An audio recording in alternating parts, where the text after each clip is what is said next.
Hello and welcome to the 42nd update to Brick Plaza. There's been some big changes in the most notably the removal of the break between the street, so that all the buildings are in one long line.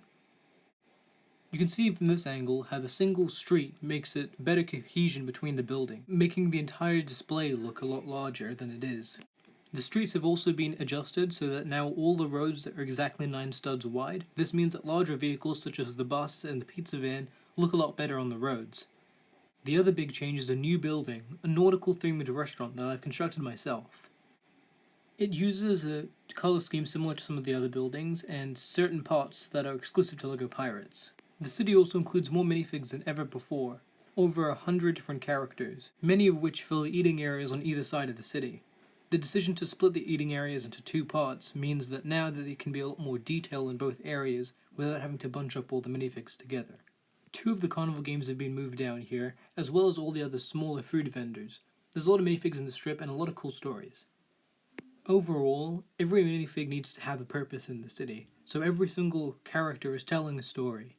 You can see in this scene that everyone is at their own restaurant or looking somewhere because it all adds up to make the city look even more immersive.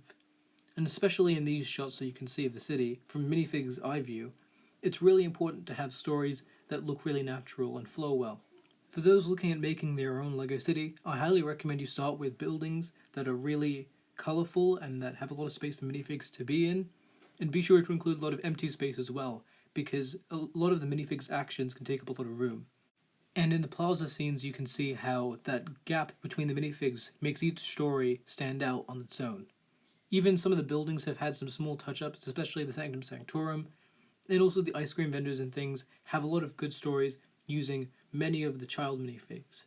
The nature strip remains mostly the same, and I will probably end up changing this one out again, but otherwise those are all the changes to Brick Plaza, and I'd love to hear what your thoughts are and what I should do in the next video.